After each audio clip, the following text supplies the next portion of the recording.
ॐ अज्ञानतिमिरान्धस्य ज्ञानाञ्जनशलाकया चक्षुरुन्मिलितं येन तस्मै श्रीगुरुवे नमः। श्रीचैतन्यमनोभीष्टं स्थापितं येन भूतले स्वयं रूपः कदा मह्यं ददाति स्वपदान्तिकं। वन्देऽहं श्रीगुरु श्रीयुतपदकमलं श्रीगुरुन् वैष्णवांश्च श्रीरूपं साग्रजातं सहगणरघुनाथान्वितं तं सजीवं साद्वैतं सावधूतं परिजनसहितं कृष्णचैतन्यदेवं श्रीराधाकृष्णपादान् सहगणललिता श्रीविशाखान्वितांश्च। हे कृष्णा करुणा सिन्धु दीनबन्धु जगत्पते गोपेश गोपिकान्त राधाकान्त नमोऽस्तुते। तप्तकाञ्चन गौराङ्गी राधे वृन्दावनेश्वरी वृषभानुसुते देवी प्रणमामि हरिप्रिये। वाञ्छाकल्पतरुभ्यश्च कृपा सिन्धुभ्य एव च पतितानां पावनेभ्यो वैष्णवेभ्यो नमो नमः। जय श्री कृष्ण चैतन्य प्रभु नित्यानंद श्री अद्वैत गदाधर शिवासादि गौर भक्तवृंद। हरे कृष्णा कृष्णा कृष्णा हरे हरे हरे राम राम राम हरे हरे। नमो विष्णुपादाय कृष्ण प्रेष्ठाय भूतले श्रीमते भक्तिवेदांत स्वामिनिति नामिने।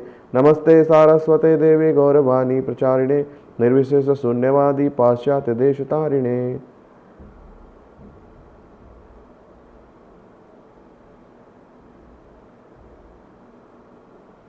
हरे कृष्णा।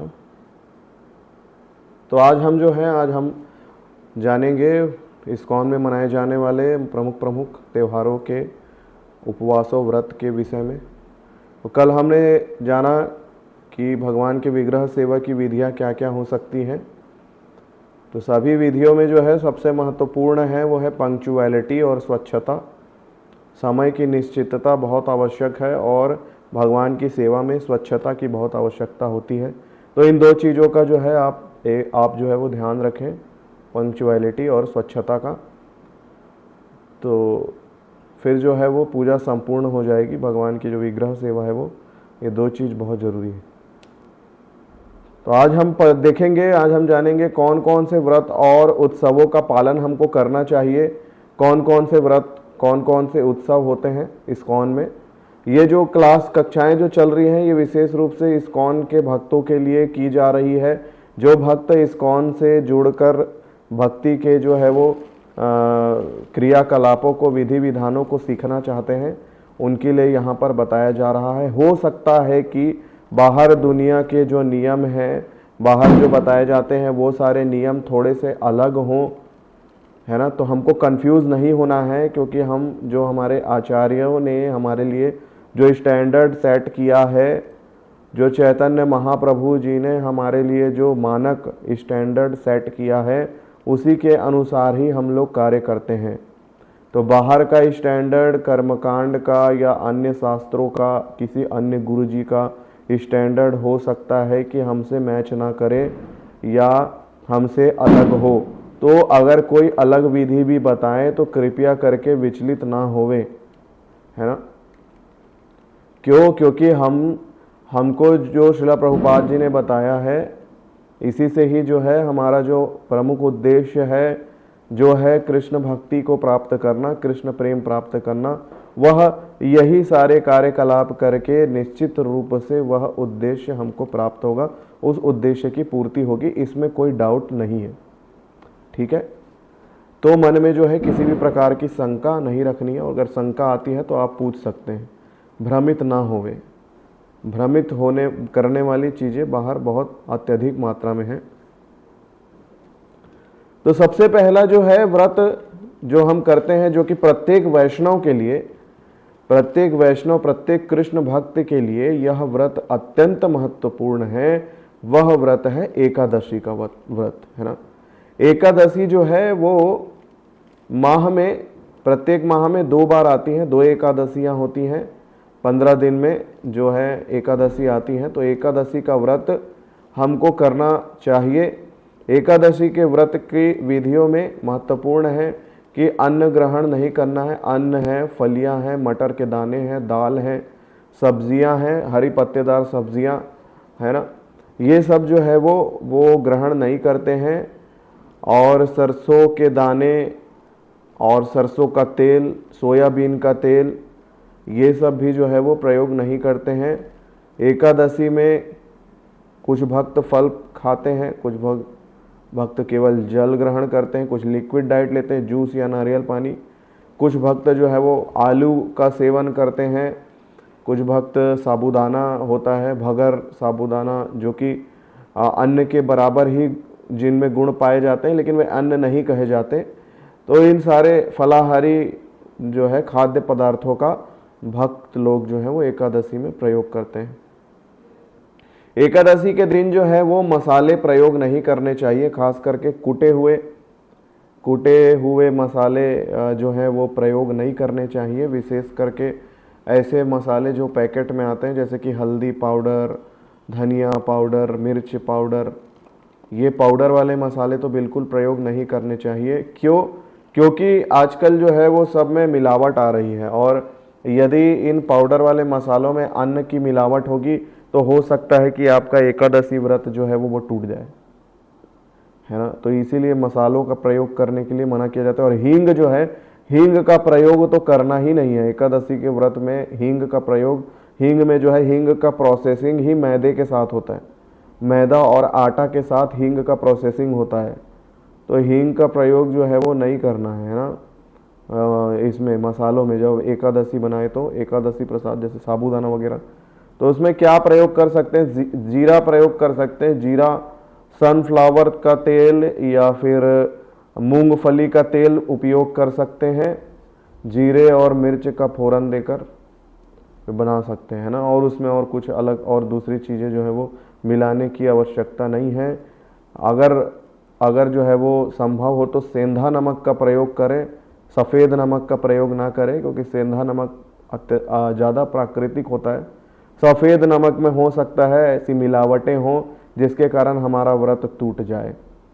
ठीक है, तो हमें इन सारी बातों का ध्यान रखना है। और एकादशी जो है, अभी वैज्ञानिक भी इस बात को मान रहे हैं कि 15 दिन में मनुष्य को जो है अपने डाइजेस्टिव सिस्टम को प्योर करने के लिए 15 दिन में एक बार जो है वो व्रत करना चाहिए, जो कि हमारी परंपरा में, हमारी संस्कृति में सदियों से चला आ रहा है।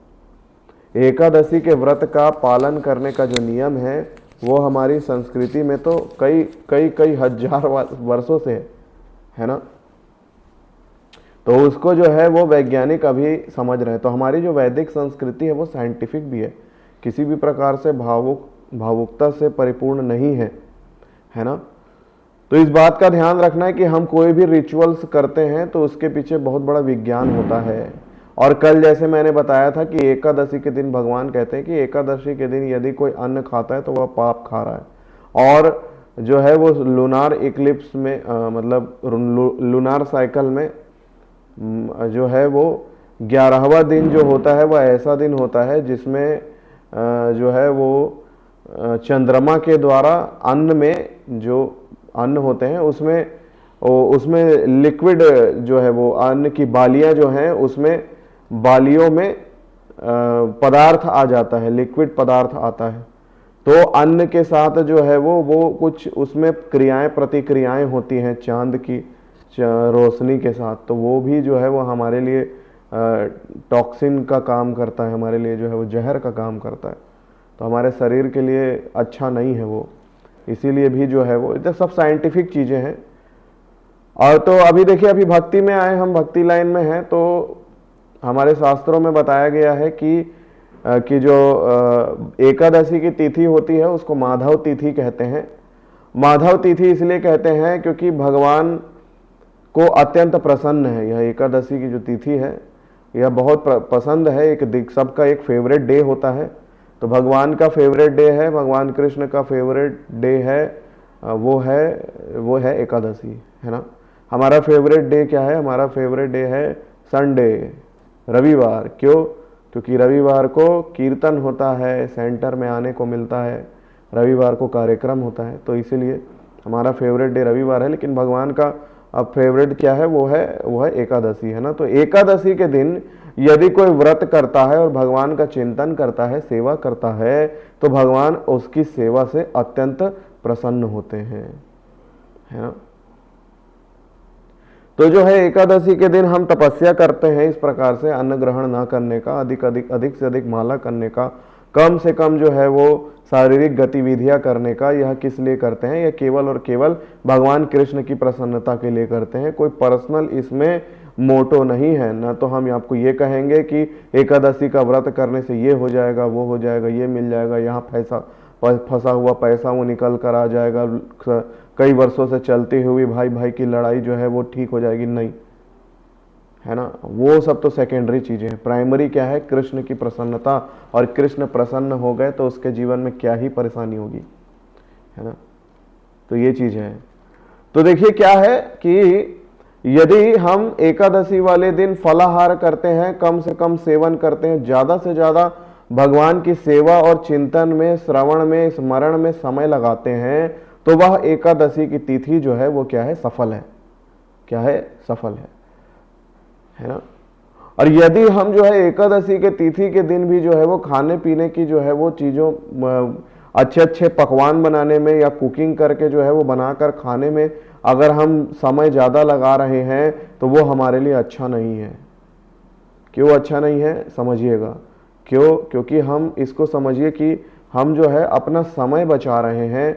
एकादशी की तिथि में समय बचाकर हम उसको भगवान की सेवा में, भगवान के स्मरण में, भगवान का कीर्तन करने में, है ना, ये सब में हम लगा रहे हैं अपने समय को। और यदि हम एकादशी के दिन भी अगर भरपूर जो है वो प्रसाद या पकवान, टेस्टी टेस्टी पकवान बनाने में अपना समय लगाएंगे, तो समय तो हमारा भगवान की सेवा में, स्मरण में ना जाके कहाँ चला गया? वह हमारी इंद्रिय तृप्ति में चला गया, है ना। तो फिर एकादशी का वह लाभ नहीं हुआ जिस लाभ के लिए कि हम आकांक्षी हो रहे हैं, है ना। तो कम से कम जो है वो कम से कम इंद्रिय तृप्ति, ज्यादा से ज्यादा भगवान की सेवा, ये कॉन्शियसनेस होना चाहिए माइंड में।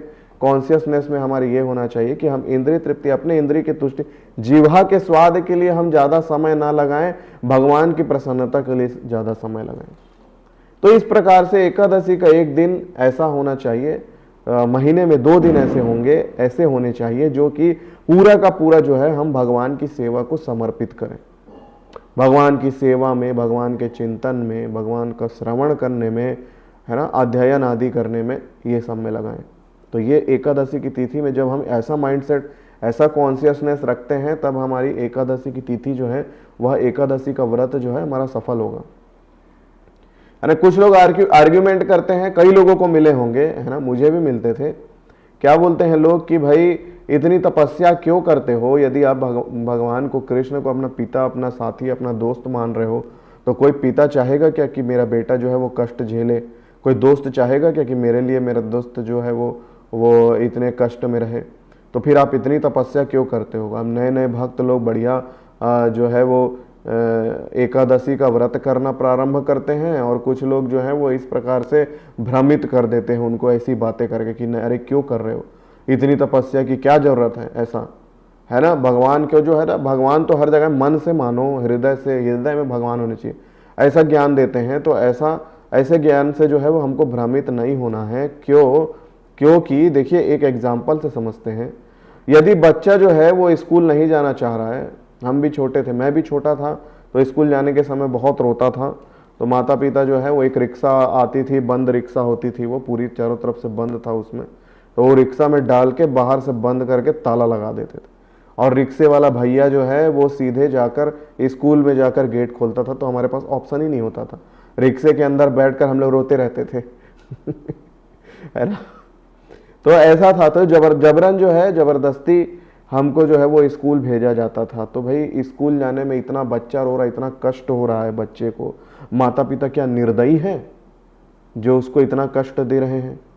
हाँ। अब इसी प्रकार से जैसे छोटे थे हम, तो कभी हम बीमार पड़ जाते थे, तो बीमार पड़ते हैं तो क्या होता है, दवाइयाँ खानी पड़ती, जो दवाइयाँ बहुत टेस्टी नहीं होती, कड़वी होती है, कड़वी कड़वी दवाइयाँ खानी पड़ती हैं। और क्या है, जब ज़्यादा बीमार पड़ जाते हैं तो इंजेक्शन लगाना पड़ता है।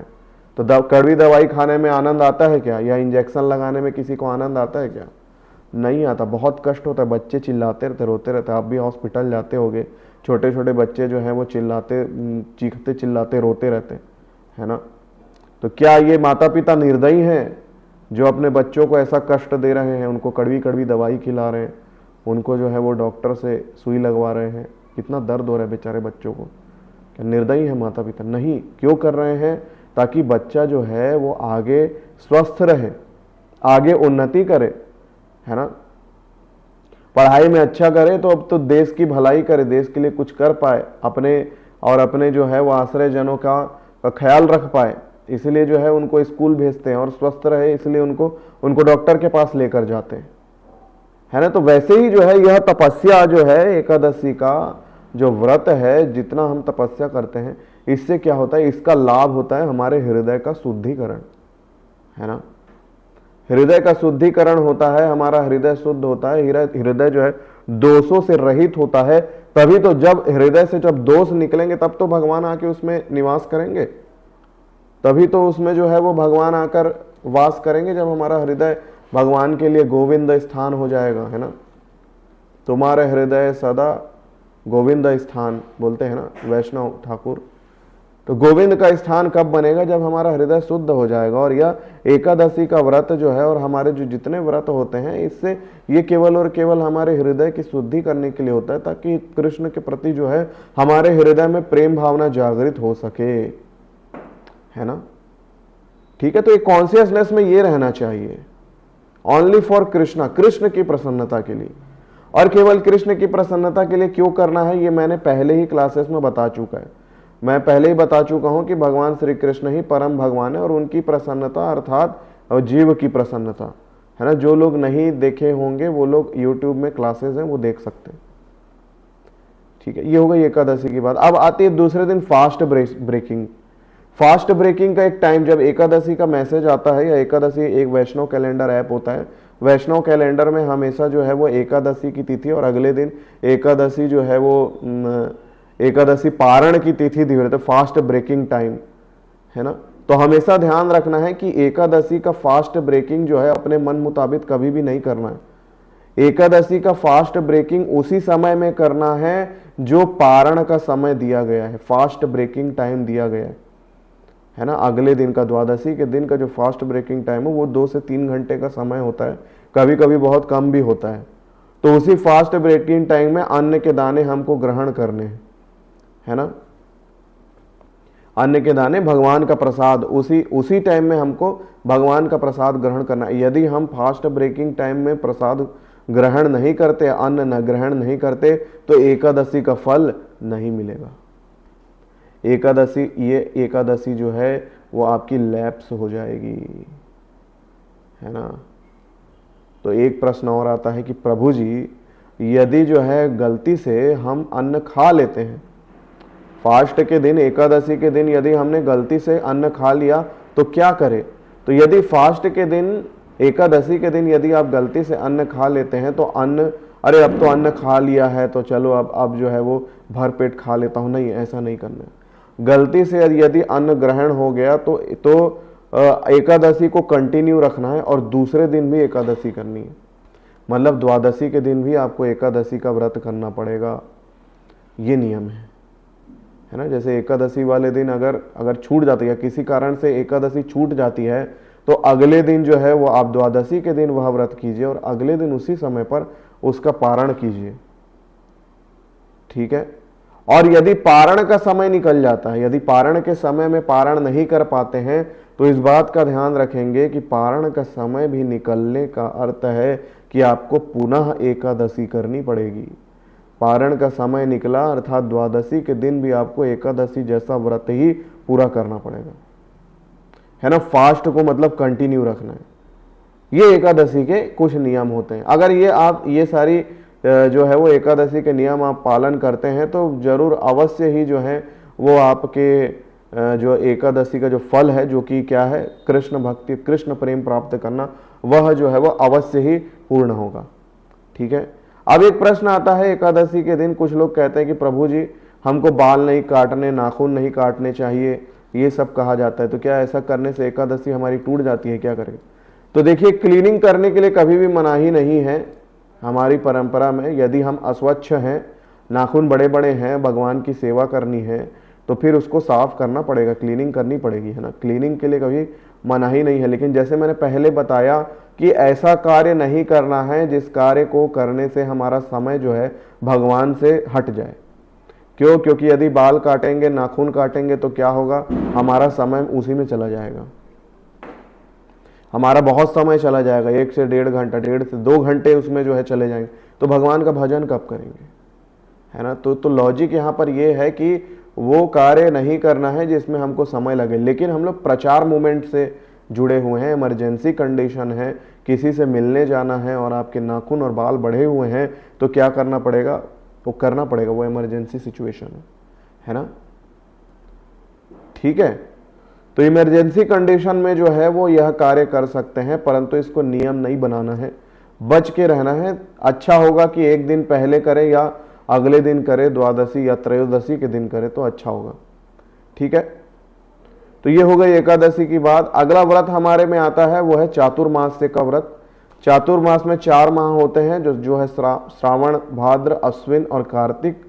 ये 4 मास जो होते हैं चातुर्मास कहते हैं इसको। चातुर्मास के समय में पुराने जमाने में जो साधुगण होते थे, वे साधुगण जो है वो पूरा भारतवर्ष, पूरा संसार भ्रमण करते थे, लेकिन इन 4 महीनों में जो है वे लोग एक स्थान पर बैठकर तपस्या करते थे, तपस्या करने में अपना समय लगाते थे, है ना। पहले के जमाने में साधु लोग पूरा साल भर घूमते थे और 4 महीने तपस्या करते थे, शुद्धिकरण करते थे। हमारे इस्कॉन के अंदर जो है वो तपस्या का स्टैंडर्ड वो इतना कठोर नहीं है। क्यों? क्योंकि ये प्रचार का आंदोलन है, हम प्रचार को ज्यादा बल देते हैं। प्रचार हमारा किसी भी कंडीशन में प्रचार और हरिनाम संकीर्तन रुकना नहीं चाहिए, तो प्रचार को ज्यादा बल देते हैं। तो हम लोग चातुर्मास में भी प्रचार को रोकते नहीं है, भ्रमण करते रहते हैं। लेकिन जो है कुछ खास खाद्य पदार्थ होते हैं जिनका सेवन करने की मनाही है। जैसे कि श्रावण के महीने में हरी पत्तेदार सब्जियां नहीं खानी चाहिए। उसके बाद आता है भाद्र के महीने में दही का सेवन नहीं करते, अश्विन के महीने में दूध का सेवन नहीं करते, और अभी कार्तिक के माह में उड़द की दाल का सेवन नहीं करते हैं। तो ये जो है वो कुछ चातुर्मास के नियम होते हैं। उसके बाद फिर कार्तिक के महीने में अंतिम दिनों में अंतिम 5 दिनों में भीष्म पंचक व्रत होता है। भीष्म पंचक काफी कठोर होता है, इसमें कठोर व्रत लिया जाता है। जैसे जिन्होंने कार्तिक के पूरे मास में वह उतना कठोर तपस्या नहीं की, तो वे जो है वो भीष्म पंचक में 5 दिन में जो है वो कठोर तपस्या करते हैं। लेकिन यहां पर भी बताया जाता है कि तपस्या उतनी ही करनी है जितनी की आपके शरीर की क्षमता है। शरीर की क्षमता को जो है वो ब्रेकिंग पॉइंट तक लेकर जाना और ब्रेकिंग पॉइंट तक ले जाके फिर ब्रेक हो जाना, ये क्या है, समझदारी की बात नहीं है ना। एकदम सहनशीलता की चरम सीमा तक लेकर गए और सहन नहीं कर पाए, अंत समय में ऐसे हो गया है ना। तो ऐसा नहीं करना है। क्यों नहीं करना है? क्योंकि इससे जो है यदि शरीर कमजोर पड़ जाएगा, हम कमजोर पड़ जाएंगे, बिस्तर पकड़ लेंगे, बीमार पड़ जाएंगे, तो फिर भगवान की सेवा नहीं कर पाएंगे ना। हमारा प्रमुख उद्देश्य तो भगवान की सेवा करना है, तो भगवान की सेवा करना बहुत आवश्यक है। तो ऐसा हमको व्रत लेना है, ऐसी तपस्या करनी है कि जिससे हमारी भगवान की सेवा जो है वो बाधित ना हो। ठीक है, तो इस बात का हमेशा ध्यान रखें। देखिए कार्तिक के महीने में जो है, कार्तिक के महीने में तपस्या का विशेष महत्व बताया जाता है, क्योंकि यह जैसे मैंने बताया कि तिथियों में एकादशी तिथि भगवान को पसंद है, वैसे ही महीने में कार्तिक का महीना जो है वो भगवान को पसंद है। विशेष करके श्रीमती राधा रानी का यह फेवरेट मंथ है। तो इसीलिए जो है वो कार्तिक के महीने में भगवान को प्रसन्न करने के लिए तपस्या थोड़ी सी ज़्यादा की जाती है। थोड़ा सा एक शपथ लिया जाता है। शपथ में जो है जैसे कि मैं प्रतिदिन जो है वो 20 माला का जाप करूँगा, प्रतिदिन जो मैं सुबह उठकर स्नान करूँगा, मैं जो है वो मीठा नहीं खाऊँगा। तो ऐसे ऐसे प्रकार के जो है भक्त लोग कुछ कुछ व्रत लेते हैं और पूरा जो है वो इस व्रत को पूरे कार्तिक के महीने में इसका पालन करते हैं। तो ये इन सारे जो है वो कुछ कुछ व्रतों का जो है पालन कर सकते हैं। अपने जो है वो पथ प्रदर्शक गुरु से आप सलाह मशवरा करके कि प्रभु जी मैं ऐसा कर सकता हूँ क्या। ठीक है, तो अभी कार्तिक का मंथ चल रहा है, हम लोगों ने प्रतिदिन जो है वो पूरे 1 माह तक सुबह शाम प्रतिदिन दीप दान किया भगवान यशोदा दामोदर जी को। तो यह भी अपने आप में एक बहुत बड़ी जो है वो तपस्या है, प्रतिदिन दीप दान करना, है ना। तो ये सारी चीजें होती हैं। तो अगला है, ये हमने देखा व्रत के विषय में। अब देखते हैं उत्सव मनाने का तरीका। इस्कॉन में किस प्रकार के उत्सव होते हैं। उत्सव में आप देखेंगे इस्कॉन मंदिरों में जो उत्सव होते हैं उसमें मुख्य रूप से मंदिर की सजावट और भगवान के दिव्य श्रृंगार पर बहुत ध्यान दिया जाता है। किसी भी फेस्टिवल में आप देखोगे, जैसे जन्माष्टमी तो खैर तो मुख्य उत्सव है, जैसे रामनवमी वगैरह, बसंत पंचमी वगैरह, है ना, पुष्य अभिषेक, अक्षय तृतीया, ये सब भी उत्सव आते हैं। तो उसमें भी भगवान का बहुत सुंदर श्रृंगार किया जाता है। पूरे जो है वो भगवान के अल्टर को, पूरा गर्भगृह को फूलों से पूरा सजा दिया जाता है ना। तो मंदिरों में सजावट, भगवान का दिव्य श्रृंगार, भगवान का श्रृंगार जो है वो बाकी दिनों के कंपैरिजन में इन उत्सव वाले दिनों में बहुत ही सुंदर श्रृंगार किया जाता है। और साथ ही साथ भोग लगाए जाते हैं, ज़्यादा से ज़्यादा भोग, 56 भोग, 154 भोग, 1008 भोग, 108 भोग, है ना, ऐसे भोग लगाए जाते हैं भगवान को। कीर्तन किया जाता है और नृत्य किया जाता है। और क्या किया जाता है, उस उत्सव से संबंधित जो कथा है उसका श्रवण किया जाता है।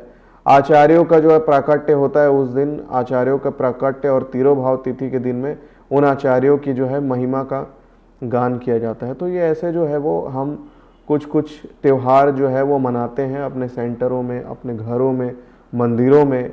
तो आज हम ऐसे त्योहारों की चर्चा करेंगे जिनको हमको मनाना ही है, जिनको हम मना सकते हैं। तो इसमें से सबसे पहला त्यौहार आता है, इस वर्ष का सबसे प्रथम त्यौहार है वो है फाल्गुन पूर्णिमा। प्रतिवर्ष जो है सबसे पहला त्यौहार फाल्गुन पूर्णिमा आती है, जिसको गौर पूर्णिमा भी कहते हैं। तो इस दिन जो है वो चैतन्य महाप्रभु जी का प्राकट्य हुआ था। चैतन्य महाप्रभु जी जो कि निमाई पंडित के नाम से प्रसिद्ध हैं, नीम के वृक्ष के नीचे उनका जो है वो प्राकट्य हुआ था मायापुर, नवद्वीप मायापुर नामक स्थान में, गौड़ देश में, वेस्ट बंगाल में। तो वे संध्या में प्रकट हुए थे। तो संध्या में प्रकट हुए थे तो शाम तक, इस उत्सव में जो है वो शाम तक फास्टिंग करते हैं। शाम तक मतलब चंद्रोदय तक, है ना, गौर चंद्र बोलते हैं।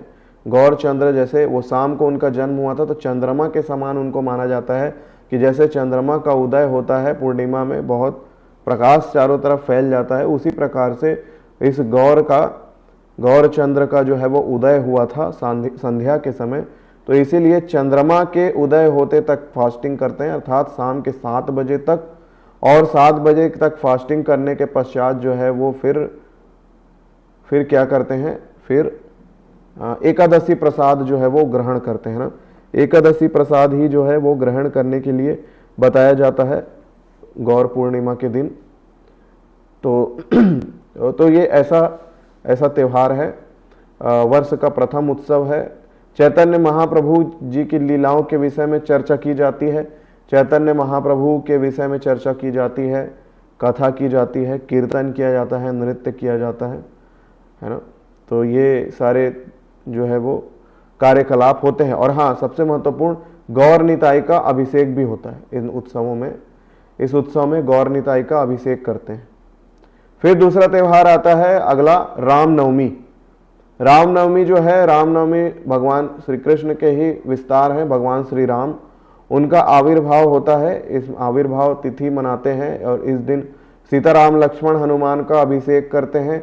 12 बजे तक फास्टिंग करते हैं, है ना, 12 बजे तक फास्टिंग करते हैं और शाम को रामलीला वगैरह या रामायण की कथा या पाठन ये सब करते हैं, भगवान का चिंतन करते हैं। देखिए, फास्टिंग का जो मैं बता रहा हूँ, ये करने का प्रमुख उद्देश्य यह नहीं है कि तपस्या करना। इसका उद्देश्य यह है कि हमारे दैनिक कार्यकलापों को कम करके हम भगवान के श्रवण और भगवान के चिंतन में समय लगाएं। यह प्रमुख उद्देश्य है। क्यों? क्योंकि फास्टिंग करने से, व्रत करने से हमारा समय जो है, जो कि हम जो है वो सारे सांसारिक कार्यकलाप में जो व्यस्त रहते हैं, तो एक दिन, इस विशेष दिन में जो है हम उन कार्यों को थोड़ा सा स्थगित करें और भगवान को वह जो है वो समय दे, है ना। और यहाँ पर जो व्रत के विषय में बताया जा रहा है, यह व्रत जो बोला जा रहा है, ये व्रत का अर्थ है निर्जल व्रत। पहले जो है, पहले के टाइम में व्रत का मतलब यही होता था कि कुछ भी खाना पीना नहीं है, ना तो पानी पीना है, ना तो अन्न खाना है, ना तो खाना ही नहीं है, ना तो फल भी नहीं खाना है। पहले के समय में ये होता था, लेकिन धीरे धीरे जो है वो शारीरिक क्षमता, मानसिक क्षमता कम होती गई, खाने पीने के पदार्थों में मिलावट आने लगी, मनुष्य की क्षमता कम हो गई, तो क्राइटेरिया को थोड़ा सा ढिलाई बरत दिया कि चलो ठीक है पानी पी लो, है ना। और कोई अगर पानी भी नहीं पी पाते तो ठीक है चलो फल खा लो, है ना। लेकिन जो कर सकते हैं, जो निर्जल व्रत कर सकते हैं, उनको निर्जल व्रत करना चाहिए, जो कर सकते हैं उनको, है ना। ऐसा नहीं कि निर्जल व्रत प्रभु जी बोले तो सारे के सारे लोग निर्जल व्रत कर रहे हैं और अगले दिन जो है वो छत विछत मतलब अपने सेहत को खराब किए हुए हैं। ऐसा नहीं करना है, ठीक है, समझ रहे हैं आप लोग। फिर उसके बाद रामनवमी के बाद आता है नरसिंह चतुर्दशी। नरसिंह चतुर्दशी, नरसिंह भगवान का जो है वो भक्तों पर विशेष कृपा है। क्यों कृपा है? क्योंकि हमारी भक्ति की, नरसिंह देव जी जो हैं वो हमारी भक्ति की रक्षा करते हैं। हमारी जो है वो हमारे जीवन में, जो भक्ति में जीवन में जो भी बाधाएं आती हैं, उसमें उन बाधाओं को जो है वो सहन करना, उन बाधाओं को दूर करना, इसके लिए नरसिंह भगवान को प्रसन्न करना बहुत आवश्यक है। इसलिए हम लोग नरसिंह चतुर्दशी मनाते हैं। नरसिंह चतुर्दशी में नरसिंह हवन यज्ञ आदि होता है। भगवान से प्रार्थना करते हैं सभी के लिए कि हे भगवान, भक्तों के जीवन में जो भी कष्ट हैं उनको जो है वो आप दूर कीजिए, है ना। और नरसिंह चतुर्दशी के दिन क्या है, संध्या 5 बजे तक फास्ट रखना होता है। मैं ये समय भी इसलिए बता रहा हूं, क्योंकि 5 बजे तक फास्ट इसलिए रखना है। 5 बजे का समय होता है गोधूली बेला का समय होता है। गोधूली बेला का अर्थ है कि वह समय जिसमें गाय जो है वो गोचारण करके वापस आती, ना तो वह संध्या, ना तो वह दिन का समय होता है, ना तो रात का, वह बीच का है, संध्या का समय है। तो नरसिंह देव जो है वो संध्या के समय में इस संसार में आए थे, इस संसार में प्रकट हुए थे। तो हम संध्या तक फास्टिंग करते हैं इस मनोभाव में, इस कॉन्शियसनेस में कि जब भगवान आएंगे तब हम कुछ ग्रहण करेंगे, तब तक कुछ नहीं लेंगे। इस भाव से जो है हम इस समय ऐसे ऐसे टाइम क्राइटेरिया बनाया गया है ना। तो नरसिंह चतुर्दशी में संध्या 5 बजे तक फास्टिंग करते हैं, उसके बाद एकादशी प्रसाद ग्रहण करते हैं। फिर उसके बाद अगला त्यौहार है रथ यात्रा। रथ यात्रा को बहुत धूमधाम से मनाया जाता है इस्कॉन में, और अपने घर के आसपास भी सेंटरों में भी आप छोटी मोटी रथ यात्रा कर सकते हैं या रथ यात्रा में कंट्रीब्यूशन कर सकते हैं। चैतन्य चरितामृत की मध्य लीला में 13वां अध्याय में चैतन्य महाप्रभु के विषय में बताया जाता है कि चैतन्य महाप्रभु जो हैं वो रथ यात्रा को बड़ी ही धूमधाम से करते थे और अपने समस्त शिष्यों के साथ मिलकर बहुत ही सुंदर तरीके से जो है रथ यात्रा मैनेज भी करते थे। भगवान जो है रथ यात्रा मैनेज भी करते थे, गुंडीचा मंदिर की सफाई करते थे, सभी को अलग अलग सेवा में लगाते थे, और कीर्तन में जो है कीर्तन मंडलियां बनाकर खूब नृत्य भी करते थे, है ना। तो ये रथ यात्रा जो है वो हम भगवान चैतन्य महाप्रभु का मूड है इसमें, रथ यात्रा को धूमधाम से करने में। तो रथ यात्रा जो है वो हमको धूमधाम से करने का प्रयास करना चाहिए। रथ यात्रा में मूड क्या होता है? रथ यात्रा का मूड ये रखना चाहिए हमको कि भगवान जो है वो अपने मंदिर से निकलकर रथ में आरूढ़ होकर हमारे घर आए हैं, है ना। सजा दो घर को, हमारे भगवान आए हैं, है ना। तो भगवान जो है वो मंदिर से निकलकर हमारे घरों में आए हैं। तो हमको क्या करना है? हमारा घर में तो हम भगवान को नहीं बुलाते, लेकिन हमारे हृदय को भगवान का घर बनाना है, हमारे हृदय को भगवान का निवास स्थान बनाना है। तो रथ यात्रा का कॉन्शियसनेस, रथ यात्रा का मूड ये होना चाहिए कि भगवान आप जो है वो हमारे हृदय में आकर निवास कीजिए। भगवान जगन्नाथ जी को अपने हृदय में बिठाना है। ये रथ यात्रा उत्सव का प्रमुख कॉन्शियसनेस, प्रमुख मूड होता है। फिर उसके बाद रथ यात्रा के बाद अगला उत्सव होता है जिसको बोलते हैं झूलन यात्रा।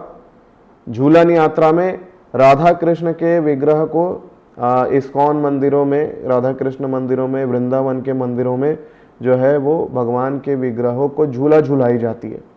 यह उत्सव, ये झूलन यात्रा का उत्सव जो है ये 5 दिन तक मनाया जाता है और अंतिम दिन जो है वो बलराम पूर्णिमा होती है। 5 दिन तक मनाया जाते हैं श्रावण के महीने में और अंतिम दिन बलराम पूर्णिमा होती है। बलराम पूर्णिमा के दिन रक्षाबंधन भी होता है। ठीक है, तो ये राधा कृष्ण के विग्रहों को झूला झूलाने का एक उत्सव है, झूलन यात्रा। हम भी कर सकते हैं अपने सेंटर में, है ना, अगले वर्ष अवश्य इसको नोट कर लीजिए कोई भक्त, ताकि हम यह उत्सव मना सके। तो ये हो गई झूलन यात्रा। इसमें भी बड़ा आनंद आता है, भक्त आते हैं, झूला झूलाते हैं, भगवान के समक्ष कीर्तन करते हैं, भगवान की जो है वो कथाओं का श्रवण करते हैं, कॉन्शियसनेस में भगवान की कृष्ण भक्ति को लाकर बिठाते हैं। फिर उसके बाद फिर अगला उत्सव होता है बलराम पूर्णिमा। बलराम पूर्णिमा जिसमें की क्या होती है, 12 बजे तक हमको व्रत रखना होता है और इसमें भी एकादशी का प्रसाद ग्रहण करते हैं। भगवान बलराम, कृष्ण बलराम का अभिषेक करते हैं, गौर निताई का अभिषेक करते हैं, कीर्तन किया जाता है और जो है भगवान की कथाओं का श्रवण किया जाता है। बलराम जी के विषय में बलराम जी का ग्लोरिफिकेशन किया जाता है ना। कब? बलराम पूर्णिमा के दिन।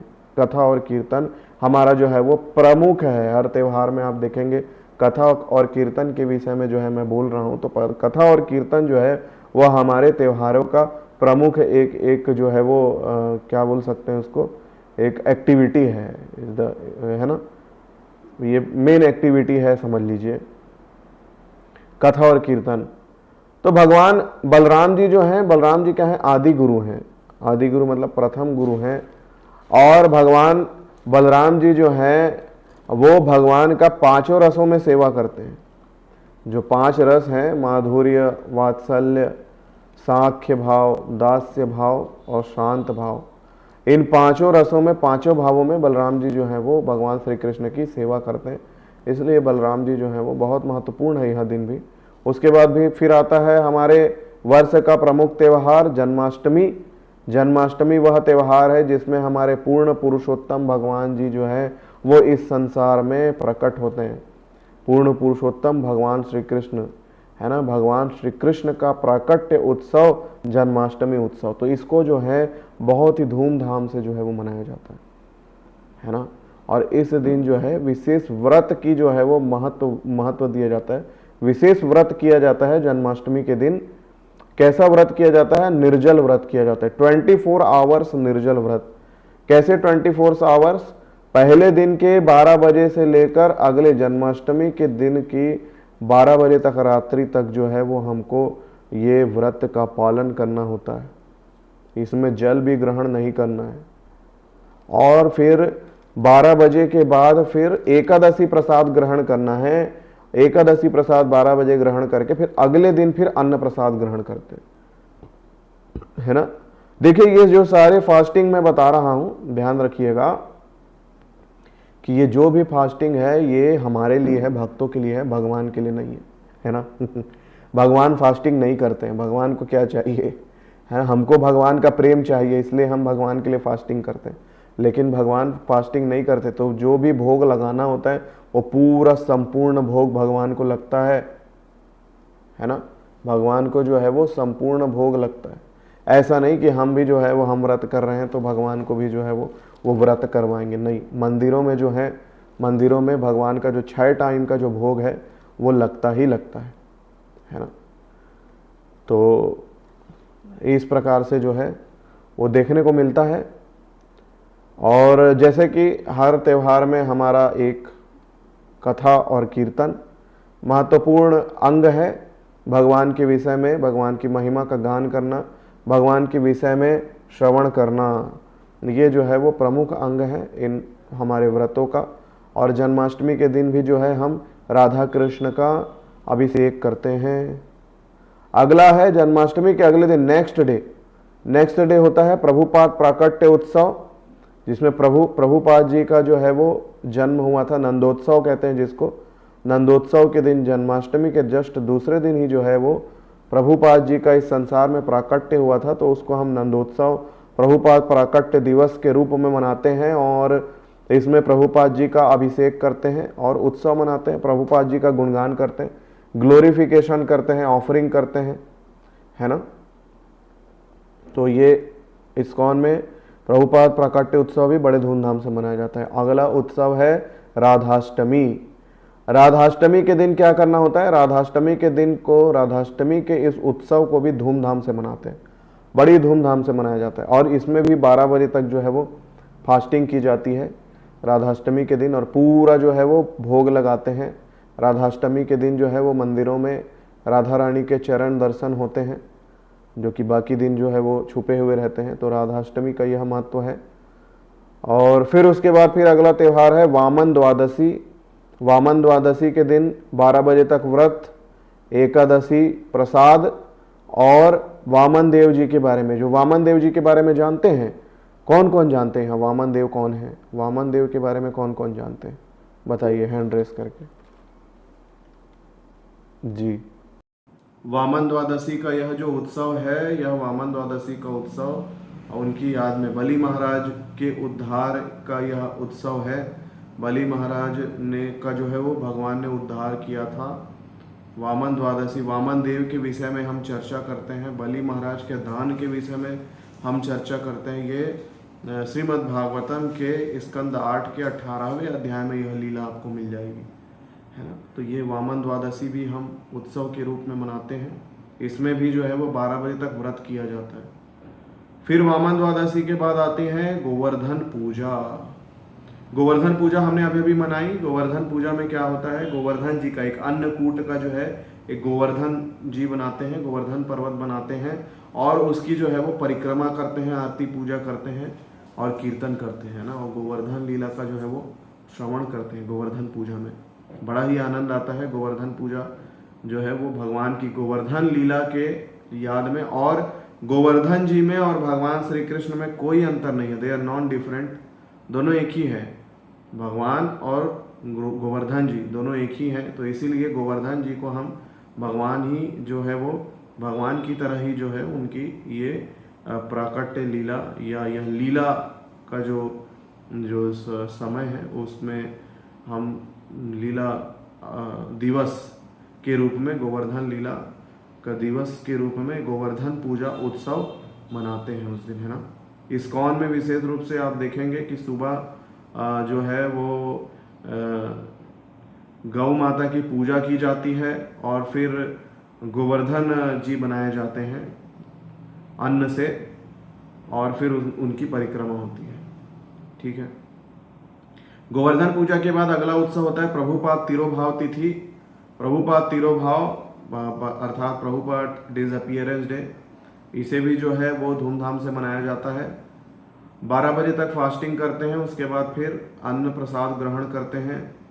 प्रभुपाद जी को का अभिषेक किया जाता है, पुष्पांजलि, या जहाँ अभिषेक ना हो वहाँ पर पुष्पांजलि अर्पित की जाती है, भोग अर्पित किया जाता है, और फिर उत्सव मनाया जाता है। प्रभुपाद ग्लोरिफिकेशन एंड कीर्तन, नृत्य, ये सब करते हैं। फिर उसके बाद फिर अद्वैत आचार्य प्राकट्य दिवस। अद्वैत आचार्य जो है वह भी भगवान श्री नारायण के जो है वो अवतार है, तो इसमें भी जो है वो 12 बजे तक अद्वैत आचार्य के प्राकट्य दिवस में भी 12 बजे तक फास्टिंग करते हैं। फिर वराह द्वादशी बनाते हैं, 12 बजे तक फास्टिंग।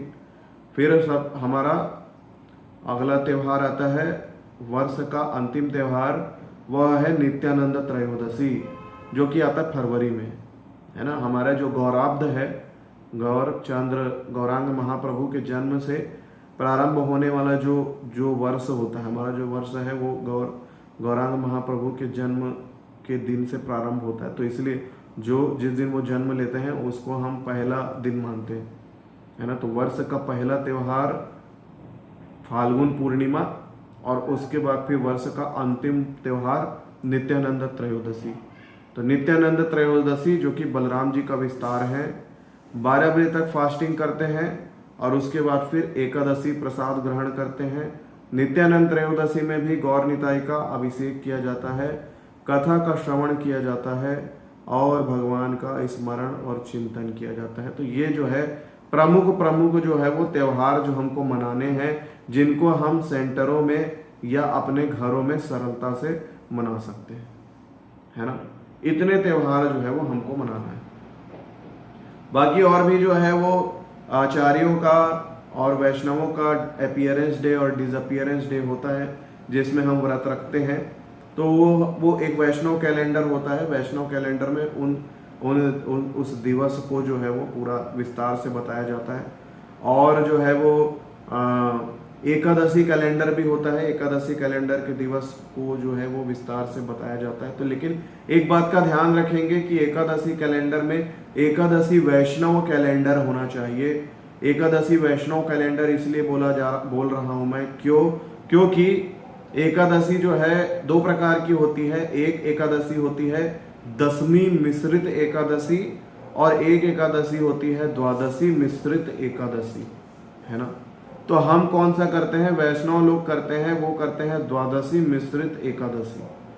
तो हमारा एकादशी जो है आप देखे होंगे, हमारी एकादशी ज्यादा करके एक दिन बाद जो नॉर्मल कैलेंडर प्रचलित कैलेंडर जो होता है उस कैलेंडर में एकादशी के दिन के एक दिन बाद हमारी एकादशी होती है। तो कई बार कंफ्यूज हो रहते हैं भक्त लोग कि प्रभु जी एकादशी आज है कि कल है, कौन से दिन एकादशी मनाए, है ना। तो हमेशा ध्यान रखिए कि हमारी एकादशी जो है वो दूसरे दिन वाली एकादशी होती है। क्यों ऐसा है, क्योंकि चैतन्य महाप्रभु ने एक बार कहा था कि मैं वो एकादशी नहीं करूंगा जिसमें दशमी मिश्रित है। क्योंकि वह वाली एकादशी जो है वो असुर भी करते हैं। वह एकादशी जो है वो कौन करता था, हिरण्यकश्यपु और रावण जैसे असुर भी करते थे देवताओं को प्रसन्न करने के लिए। तो हमारा जो है वो हमारा उद्देश्य तो शुद्ध कृष्ण प्रेम है, इसलिए मैं जो है वो एकादशी नहीं करूंगा, मैं द्वादशी वाली एकादशी करूंगा। तो इसीलिए, और उन्होंने जो है शास्त्रों से रेफरेंस भी दिया था कि हम वैष्णवों को जो है वो कौन सी एकादशी करनी चाहिए। तो इसीलिए कभी भी कंफ्यूज ना रहे, है ना। जो एकादशी कैलेंडर में जो दिया हुआ है वो जो कैलेंडर में वैष्णव कैलेंडर में जो एकादशी की तिथि दी हुई है उसी में एकादशी करना चाहिए। और ध्यान रखिएगा कि अलग अलग क्षेत्र का पारण समय अलग अलग होता है ना। जैसे हम यहाँ पर अभी जगदलपुर में हैं तो यहाँ का पारण time, fast breaking time different होगा, दिल्ली का फास्ट ब्रेकिंग टाइम डिफरेंट होगा। हो सकता है कि 1 घंटे का भी डिफरेंस हो, है ना। यहाँ का फास्ट ब्रेकिंग टाइम और रायपुर के फास्ट ब्रेकिंग टाइम में 2 से 3 मिनट का फर्क होता है ना। तो कभी भी जो है फास्ट ब्रेकिंग टाइम का जो रेफरेंस है वो अपने लोकल रीजन के हिसाब से वैष्णव कैलेंडर ऐप में सेट करके फिर जो है वो फास्ट ब्रेक करें, ठीक है। तो इतना सब कर लेंगे तो जरूर जो है वो हमारे कार्यकलाप, हमारी दिनचर्या कृष्णा कॉन्शियस होगी, हमारा माइंड कृष्णा कॉन्शियस होगा और हमारा जो है वो भगवान के प्रति प्रेम बढ़ेगा, हृदय में भगवान के प्रति प्रेम जागृत होगी, ठीक है। धन्यवाद। यहीं पर जो है मैं अपनी वाणी को विराम दूंगा। यदि किन्हीं भक्त का कोई प्रश्न है तो पूछ सकते हैं। हाँ, कल भक्तों ने एक प्रश्न किया था कि प्रभु जी यदि हम घर के बाहर जाते हैं या बीमार पड़ते हैं, बुखार होता है, स्नान नहीं कर पाते, तो उस समय हम घर के विग्रहों की, भगवान की सेवा कैसे करें। तो उस समय में भगवान की सेवा यदि आप नहीं कर पाते हैं तो जैसे हमने हमारी जो सेवा आरती की जो विधि है उसमें मैंने बताया कि हर विधि में हरि नाम संकीर्तन इंक्लूडेड है। तो यदि आप आरती नहीं कर पा रहे हैं अगरबत्ती से, दिए से, है ना, धूप आदि से, तो आप क्या कर सकते हैं, कीर्तन कर सकते हैं ना। चाहे व्यक्ति कितना भी बीमार हो, वो भगवान के समक्ष बैठकर 10 मिनट 15 मिनट आराम से कीर्तन कर सकता है ना। भगवान के समक्ष जाके आप कीर्तन कीजिए कि भगवान जो है वो अभी आप ये जो भगवान जो है, जो आपके घर के विग्रह हैं या जिनकी भी आप फोटो की भी अगर सेवा कर रहे हैं, चित्र की भी सेवा कर रहे हैं, तो वे आपके घर भगवान जो है वो आपके घर के सदस्य हो गए। आपके कार्यकलाप और आपकी जो कंडीशन है अभी, शारीरिक कंडीशन, शारीरिक परिस्थिति, मानसिक परिस्थिति, आर्थिक परिस्थिति, उन सारी परिस्थितियों से वो अवगत है और उसी अनुसार जो है वे उसमें रेसिप्रोकेट करते हैं, है ना। तो यदि आप बीमार हैं और कुछ नहीं कर पा रहे हैं तो आप जो है वो कीर्तन कर सकते हैं, भगवान के नामों का जाप कर सकते हैं, भगवान उससे अवश्य प्रसन्न होंगे। और यदि घर के बाहर जा रहे हैं, कहीं बाहर जा रहे हैं, किसी यात्रा वगैरह में, तीर्थ स्थान में जा रहे हैं, तीर्थ यात्रा में जा रहे हैं, तो अपने विग्रहों को क्या करना है, भगवान का अल्टर का पर्दा लगा के विग्रहों को सुला देना है, यह बताते हुए कि प्रभु हम जो है वो आपकी ही धाम में यात्रा करने के लिए, आपके दर्शन करने के लिए जा रहे हैं, तो कृपया करके जो मैं धाम में आपकी सेवा करूंगा उसे अपनी सेवा समझकर आप ग्रहण कीजिएगा, ऐसा प्रार्थना करना है। ठीक है, क्यों? क्योंकि धाम यात्रा करते हैं भक्त लोग तो घर के विग्रहों का ध्यान नहीं रख पाते, तो ऐसे समय में इस प्रकार से प्रार्थना करनी भगवान को, और भगवान को घंटी बजाकर पर्दे बंद कर कर सुला देना है।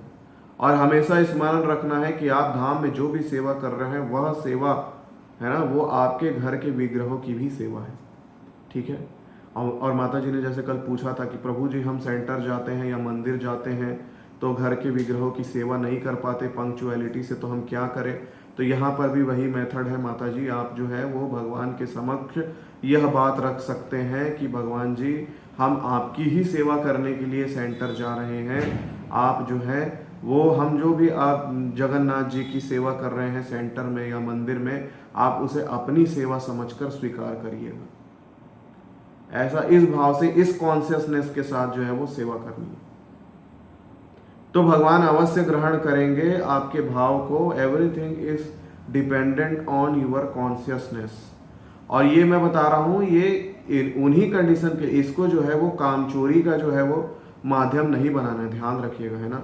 प्रभु जी ने ऐसा कहा है तो हम छोड़ देते नहीं, नियम अभी भी वही है, पंक्चुअलिटी एंड स्वच्छता। भगवान की जिस समय आरती कर रहे हो उस समय आरती करना ही करना है, भोग लगाने उसी समय भोग लगाना ही लगाना है ना, स्वच्छता का पालन करना ही करना है। ठीक है, ये मैंने किस लिए, कौन से कंडीशन के लिए बताया? ये मैंने स्पेशल कंडीशंस के लिए बताया, जिस कंडीशन में आप भगवान की सेवा नहीं कर पा रहे, तो भगवान आपके घर के सदस्य हैं, आपके घर के डीटीज हैं, घर के विग्रह हैं, तो आपकी परिस्थितियों को भी अवश्य जो है वो समझेंगे। ठीक है, तो बहुत बहुत धन्यवाद। और किन्हीं का कोई प्रश्न है आज की क्लास से संबंधित या पुराना कोई प्रश्न?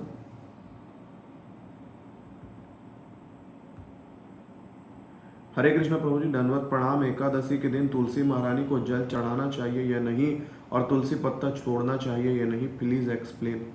माता जी, एकादशी वाले दिन तुलसी महारानी को जो है जल चढ़ा सकते हैं, तुलसी पत्र भी तोड़ सकते हैं, द्वादशी के दिन नहीं तोड़ते हैं।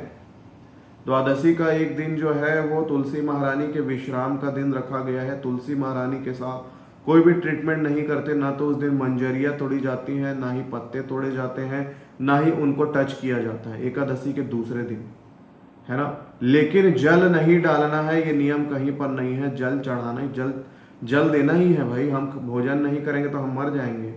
वैसे ही तुलसी महारानी को भी प्रतिदिन जल चढ़ाना है। बट हाँ, द्वादशी के दिन यदि आप जल चढ़ाते हैं तो इस बात का ध्यान रखना है कि तुलसी महारानी को हम स्पर्श ना करें। ठीक है, धन्यवाद। और कोई प्रश्न?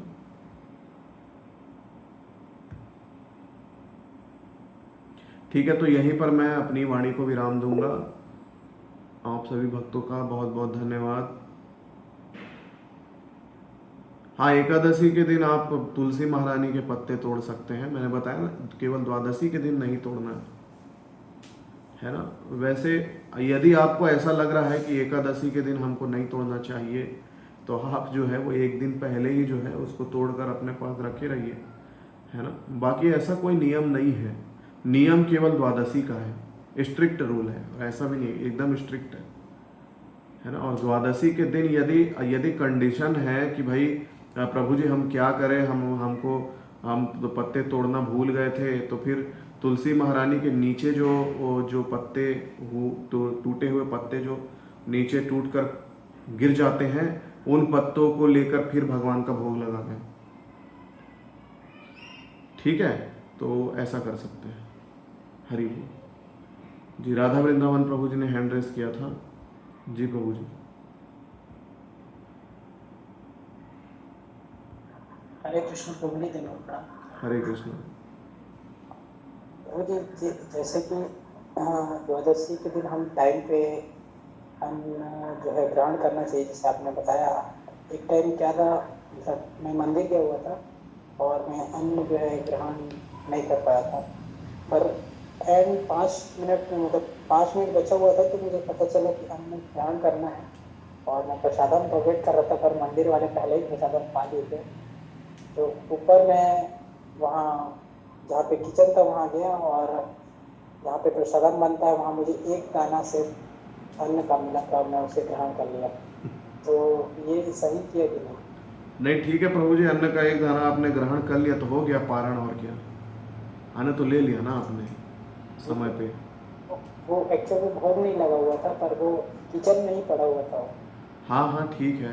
देखिए, जो आप हम लोग ना एक निर्माल्य वाला चावल रखते हैं जो जगन्नाथपुरी में मिलता है ना, निर्माल्य चावल, वो ऐसे गुलाबी रंग के उसमें पैकेट में बंद होके जो मिलता है, वो कौन सा चावल है पता है? वो वही चावल है जो आप बोल रहे हैं ना, जो जो भोग लगा हुआ नहीं था, वो ऐसे ही अन्न का दाना पड़ा हुआ था।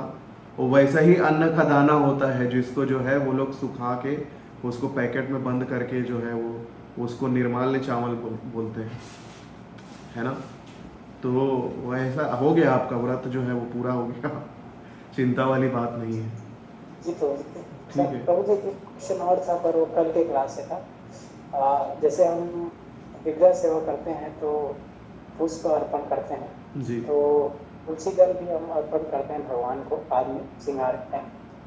तो गौर निताई जी को मतलब तुलसी अर्पण करना चाहिए कि नहीं?